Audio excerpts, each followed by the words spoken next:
Bailout controversy, the White House's car czar, Ron Bloom, told reporters, quote, "I'm doing all this for the unions." Now a congressional panel is taking a hard look at what happened back then, and guess what?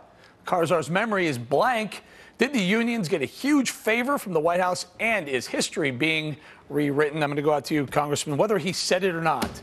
Any question on who benefited the most from the auto bailouts? Well, there's no question about that. And, you know, I think you ought to be in this country where we have businesses that fail and some succeed. You should pay a price for bad decisions. And quite frankly, I think there was a lot of controversy about that bailout and who got the money. Let me tell you what it bothered me the most. I go around my district and we save jobs. That was not a bad thing.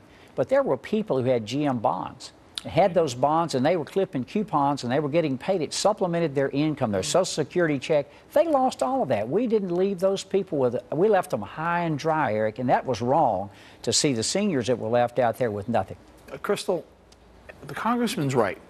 The bondholders were supposed to be, by definition, the number one, the first people who were in line to benefit, or at least take a piece of the pie, whatever pie was left, and they were put at the back. At the very back, but the UAW scored very well on that deal. In order to save as many jobs as possible. And I think the real beneficiary here has been, in general, the American people. I mean, the auto bailout, it's hard to argue that it was not a phenomenal success. You had them emerge from bankruptcy in record time. Now the big three are really emerging as global competitors. It's almost miraculous how well they've done. Ford, GM, and Chrysler. No bailout for Ford, though. Well, they GM didn't and seem to need Chrysler. that.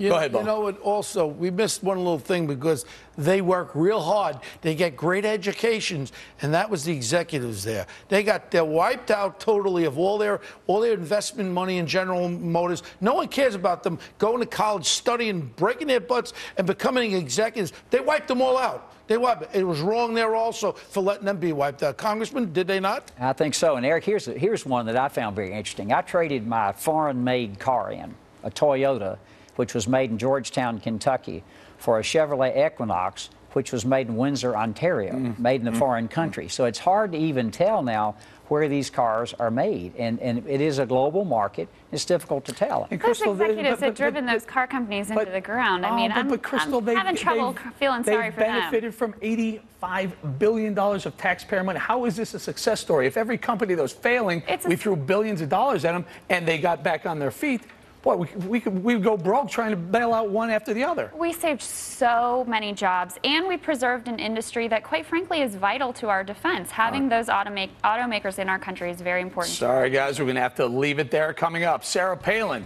with a new movie.